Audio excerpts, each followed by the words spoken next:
Hello दोस्तों, कहानियों की दुनिया में आप सभी का स्वागत है।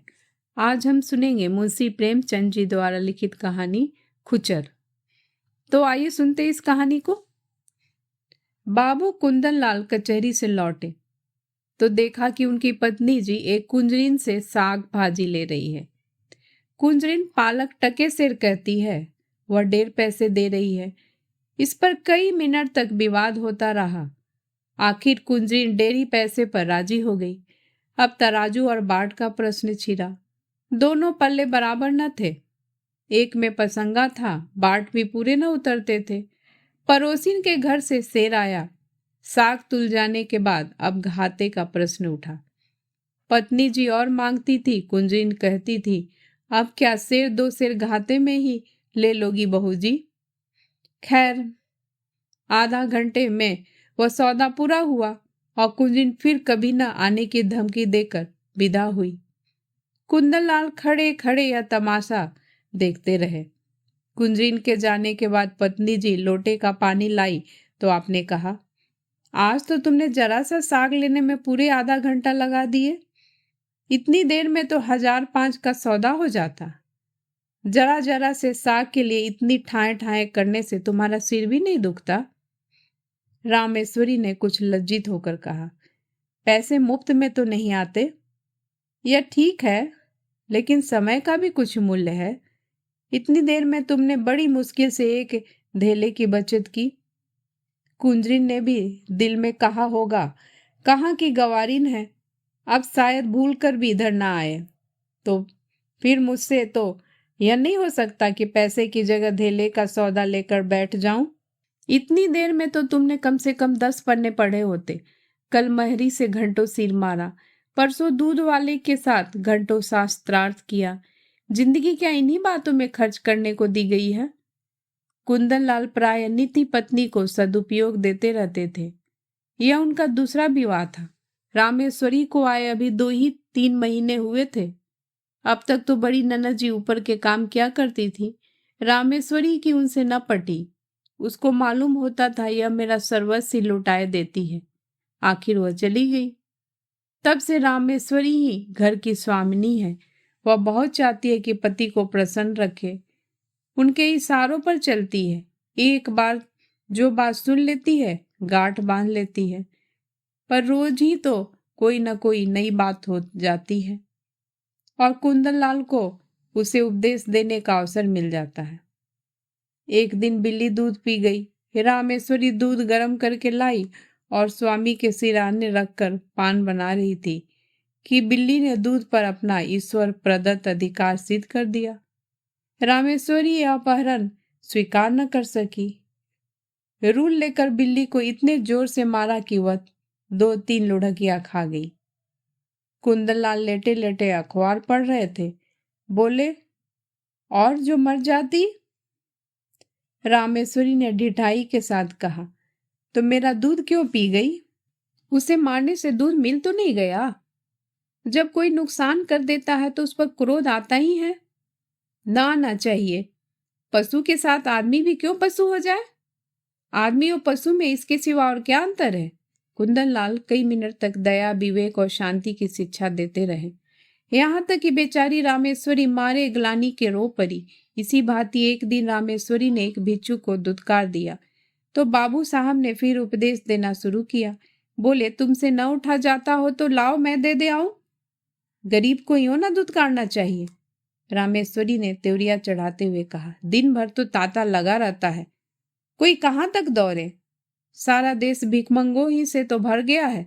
शायद कुंदन लाल ने उपेक्षा के भाव से मुस्कुरा कर कहा, उसी देश में तो तुम भी बसती हो। इतने भिखमंगे आ कहाँ से जाते हैं? ये सब काम क्यों नहीं करते? कोई आदमी इतना नीच नहीं होता जो काम मिलने पर भीख मांगे।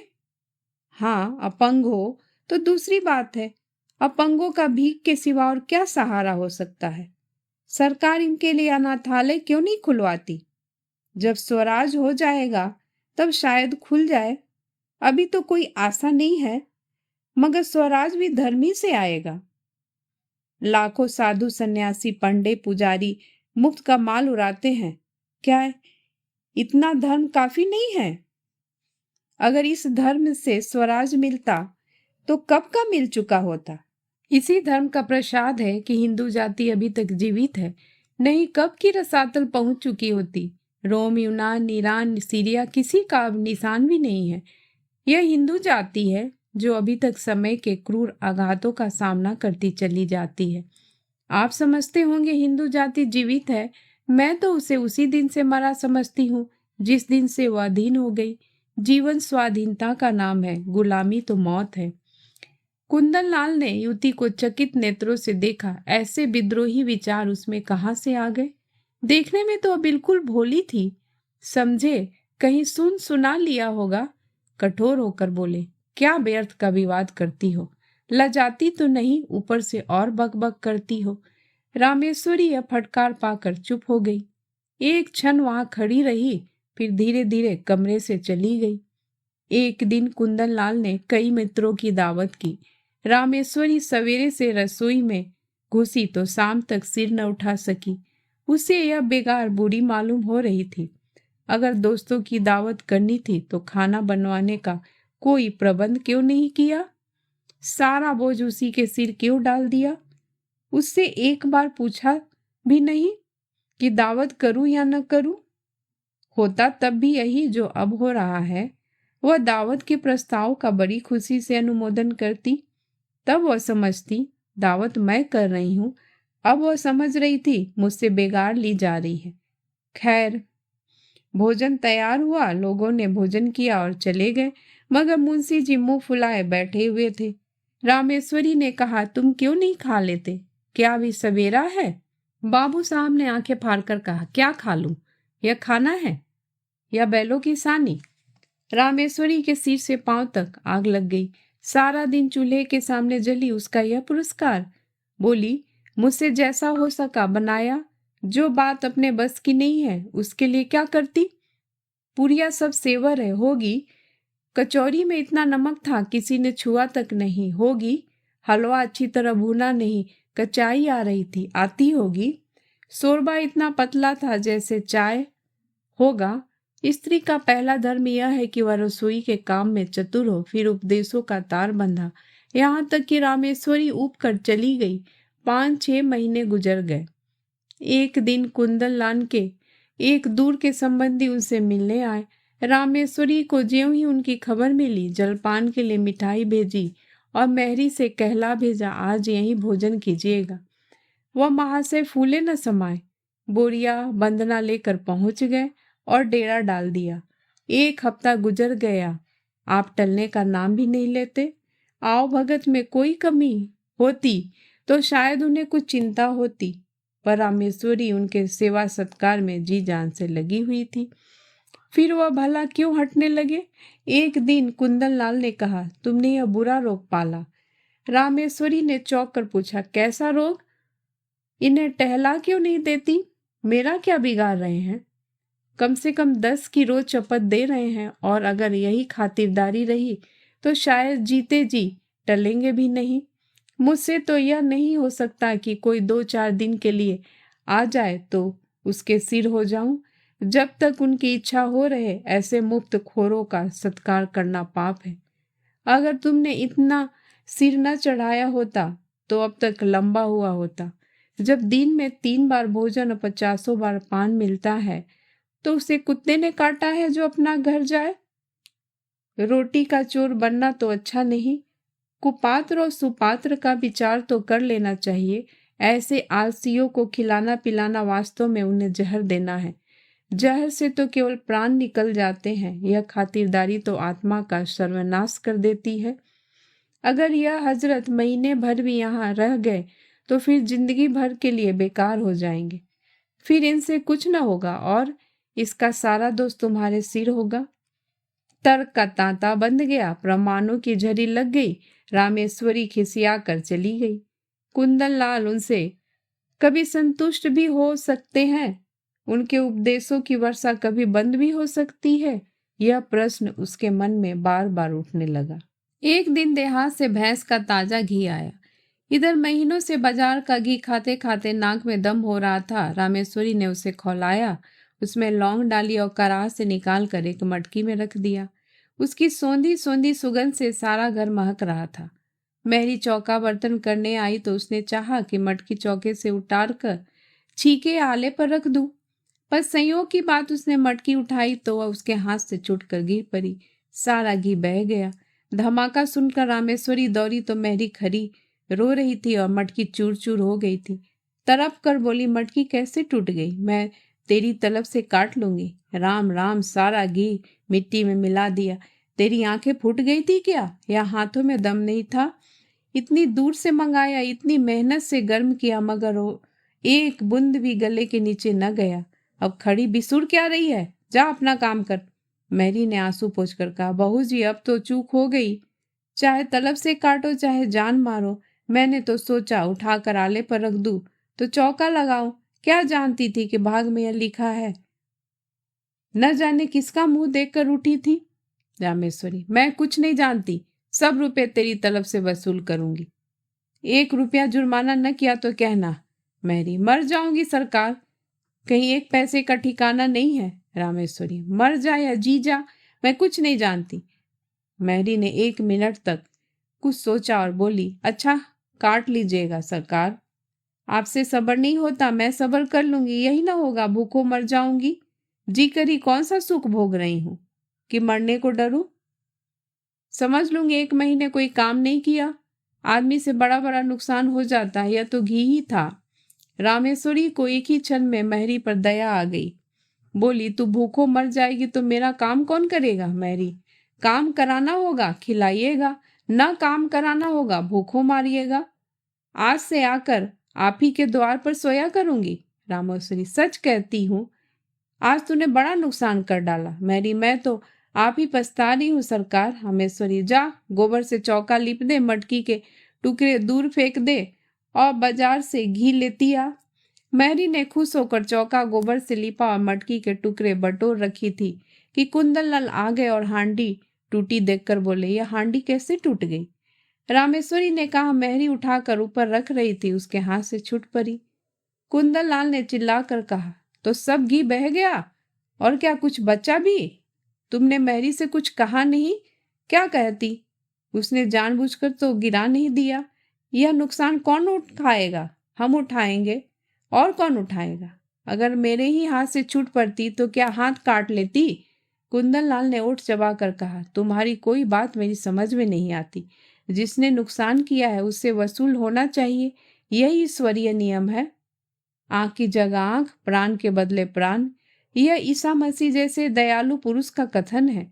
अगर दंड का विधान संसार से उठ जाए तो यहाँ रहे कौन?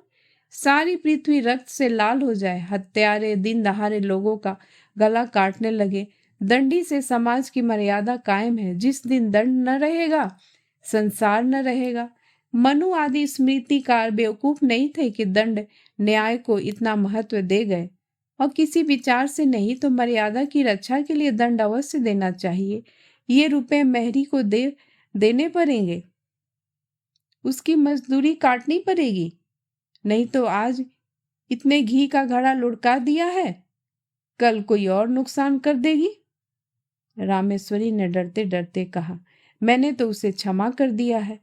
कुंदनलाल ने आंखें निकाल कर कहा, लेकिन मैं नहीं क्षमा कर सकता। मेहरी द्वार पर खड़ी यह विवाद सुन रही थी। जब उसने देखा कि कुंदनलाल का क्रोध बढ़ता जाता है और मेरे कारण रामेश्वरी को घुड़कियां सुननी पड़ रही है, तो वह सामने जाकर बोली, बाबूजी, अब तो कसूर हो गया, अब सब रुपए मेरी तलब से काट लीजिए। रुपए नहीं है, नहीं तो आज अभी लाकर आपके हाथ पर रख देती। रामेश्वरी ने उसे घुरक कर कहा, जा भाग यहाँ से, तू क्या करने आई? बड़ी रुपए वाली बनी है। कुंदनलाल ने पत्नी की ओर कठोर नेत्रों से देखकर कहा, तुम क्यों उसकी वकालत कर रही हो? यह मोटी सी बात है, और इसे एक बच्चा भी समझता है कि जो नुकसान करता है उसे उसका दंड भोगना पड़ता है। मैं क्यों 5 रुपए का नुकसान उठाऊं बेवजह? क्यों नहीं इसने मटके को संभाल कर पकड़ा? क्यों इतनी जल्दबाजी की? क्यों तुम्हें बुलाकर मदद नहीं ली? यह साफ इसकी लापरवाही है। यह कहते हुए कुंदनलाल बाहर चले गए। रामेश्वरी इस अपमान से आहत हो उठी। डांटना ही था तो कमरे में बुलाकर एकांत में डांटते। मेहरी के सामने उसे रुई की तरह ढूंढ डाला। उसकी समझ ही में ना आता था यह किस स्वभाव के आदमी है। आज एक बात कहते हैं, कल उसी को काटते हैं जैसे कोई झक्की आदमी हो। कहाँ तो दया उदारता के अवतार बनते थे, कहाँ आज 5 रुपए के लिए प्राण देने लगे। बड़ा मजा आ जाए कल महरी बैठे रहे, कभी तो इनके मुख से प्रसन्नता का एक शब्द निकलता होता। अब मुझे भी अपना स्वभाव बदलना पड़ेगा, यह सब मेरे सीधे होने का फल है। ज्यों ज्यों मैं तरस देती हूँ आप जामे से बाहर होते हैं। इसका इलाज यही है कि एक कहे तो दो सुनाऊं। आखिर कब तक और कहाँ तक सहूं, कोई हद भी है। जब देखो डांट रहे हैं, जिसके मिजाज का कुछ पता ही न हो उसे कौन खुश रख सकता है। उस दिन जरा सा बिल्ली को मार दिया तो आप दया का उपदेश करने लगे। आज वह दया कहाँ गई? उनको ठीक करने का उपाय नहीं है यही कि कोई कुत्ता भूख रहा है? नहीं, ऐसा क्यों करूं? अपने मन से कोई काम ही न करूं, जो यह कहे वही करूं। न जौ भर कम न जौ भर ज्यादा। जब इन्हें मेरा कोई काम पसंद नहीं आता, मुझे क्या कुत्ते ने काटा है जो बरबस अपनी टांग अड़ाऊं? बस यही ठीक है। वह रात भर इसी उधेर बुन में पड़ी रही। सवेरे कुंदन लाल नदी स्नान करके लौटे तो 9 बज गए थे। घर में जाकर देखा तो चौका बर्तन न हुआ था। प्राण सूख गए। पूछा, क्या महरी नहीं आई? रामेश्वरी ने कहा, नहीं। कुंदन, तो फिर? रामेश्वरी, जो आपकी आज्ञा। कुंदन, यह तो बड़ी मुश्किल है। रामेश्वरी, हाँ है तो। कुंदन, पड़ोस की महरी को क्यों न बुला लिया? रामेश्वरी, किसके हुक्म से बुलाती? अब हुक्म हुआ है, बुलाए लेती हूँ। कुंदन, अब बुलाओगी तो खाना कब बनेगा? 9 बज गए और इतना तो तुम्हें अपनी अक्ल से काम लेना चाहिए था कि महरी नहीं आई है तो पड़ोस वाली को बुला ले। रामेश्वरी, अगर उस वक्त सरकार पूछते क्यों दूसरी महरी बुलाई तो क्या जवाब देती? अपनी अक्ल से काम लेना छोड़ दिया, अब तुम्हारी ही अक्ल से काम लूंगी। मैं यह नहीं चाहती कि कोई मुझे आंखें दिखाए। कुंदन, अच्छा तो इस वक्त क्या होगा? रामेश्वरी, जो हुजूर का हुक्म हो। कुंदन, तुम मुझे बनाती हो? रामेश्वरी, मेरी इतनी मजाल कि आपको बनाऊं? मैं तो हुजूर की लौंडी हूँ, जो कहिए वह करूं। कुंदन, मैं तो जाता हूँ, तुम्हारा जो जी चाहे करो। रामेश्वरी, जाइए, मेरा जी कुछ न चाहेगा और न कुछ करूंगी। कुंदन, आखिर तुम क्या खाओगी? रामेश्वरी, जो आप देंगे वही खा लूंगी। कुंदन, लाओ बाजार से पूड़ियाँ ला दूं? रामेश्वरी रुपया निकाल लाई। कुंदन लाल पूड़ियाँ लाए। इस वक्त का काम चल गया। दफ्तर गए, लौटे तो देर हो गई थी। आते ही आते पूछा, महरी आई? रामेश्वरी, नहीं। कुंदन, मैंने तो कहा था पड़ोस वाली को बुला लेना। रामेश्वरी, बुलाया था, वह 5 रुपए मांगती है। कुंदन, तो 1 ही रुपए का फर्क था, क्यों नहीं रख लिया? रामेश्वरी, मुझे यह को हुक्म न मिला था। मुझसे जवाब तलब होता कि 1 रुपया ज्यादा क्यों दे दिया। खर्च की किफायत पर उपदेश दिया जाने लगता तो क्या करती? कुंदन, तुम बिल्कुल मूर्ख हो। रामेश्वरी, बिल्कुल। कुंदन, तो इस वक्त भी भोजन न बनेगा? रामेश्वरी, मजबूरी है। कुंदन लाल सिर थाम कर चरपाई पर बैठ गए। यह तो नई बिपती गले पड़ी। पूड़िया उन्हें रुचती न थी, जी में बहुत झुंझलाए। रामेश्वरी को 2-4 उल्टी सीधी सुनाई, लेकिन उसने मानो सुना ही नहीं। कुछ बस न चला तो महरी की तलाश में निकले। जिसके यहाँ गए मालूम हुआ महरी काम करने चली गई। आखिर एक कहार मिला, उसे बुला लाए। कहार ने 2 आने लिए और बर्तन धोकर चलता बना। रामेश्वरी ने कहा, भोजन क्या बनेगा?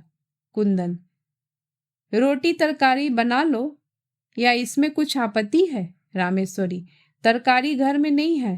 कुंदन, दिन भर बैठी रही, तरकारी भी न लेते बनी। अब इतनी रात गए, तरकारी कहाँ मिलेगी? रामेश्वरी, मुझे तरकारी ले रखने का हुक्म न मिला था, मैं पैसा धेला ज्यादा दे देती तो? कुंदन लाल ने विवशता से दांत पीसकर कहा, आखिर तुम क्या चाहती हो? रामेश्वरी ने शांत भाव से जवाब दिया, कुछ नहीं, केवल अपमान नहीं चाहती। कुंदन, तुम्हारा अपमान कौन करता है? रामेश्वरी, आप करते हैं। कुंदन, तो मैं घर के मामले में कुछ न बोलूं? रामेश्वरी, आप न बोलेंगे तो कौन बोलेगा? मैं तो केवल हुक्म की ताबेदार हूं। रात रोटी दाल पर कटी। दोनों आदमी लेटे। रामेश्वरी को तो तुरंत नींद आ गई। कुंदन लाल बड़ी देर तक करवटें बदलते रहे। अगर रामेश्वरी इस तरह सहयोग न करेगी तो एक दिन भी काम न चलेगा। आज ही बड़ी मुश्किल से भोजन मिला। इसकी समझ ही उल्टी है। मैं तो समझाता हूँ, यह समझती है। डांट रहा हूँ, मुझसे बिना बोले रहा भी तो नहीं जाता। लेकिन अगर बोलने का यह नतीजा है तो फिर बोलना फिजूल है। नुकसान होगा भला से यह तो न होगा कि दफ्तर से आकर बाजार भागूं। मेहरी से रुपए वसूल करने की बात इसे बुरी लगी और थी भी बेजा। रुपए तो न मिले, उल्टे मेहरी ने काम छोड़ दिया। रामेश्वरी को जगा कर बोले, कितना सोती हो तुम? रामेश्वरी, मजदूरों को अच्छी नींद आती है। कुंदन, चिढ़ाओ मत, मेहरी से रुपए न वसूल करना। रामेश्वरी, वह तो लिए खड़ी है शायद। कुंदन, उसे मालूम हो जाएगा तो काम करने आएगी। रामेश्वरी, अच्छी बात है, कहला भेजूंगी। कुंदन, आज से मैं कान पकड़ता हूँ, तुम्हारे बीच में न बोलूंगा। रामेश्वरी, और जो मैं घर लुटा दूँ तो? कुंदन, लुटा दो, चाहे मिटा दो, मगर रूठो मत। अगर तुम किसी बात में मेरी सलाह पूछोगी तो दे दूंगा, वरना मुंह न खोलूंगा। रामेश्वरी, मैं अपमान नहीं सह सकती। कुंदन, इस भूल को क्षमा करो। रामेश्वरी, सच्चे दिल से कहते हो ना? कुंदन, सच्चे दिल से। दोस्तों, इस कहानी को सुनने के लिए आपका बहुत बहुत धन्यवाद। दोस्तों, मैं फिर हाजिर होंगी एक नई कहानी के साथ। तब तक के लिए नमस्कार।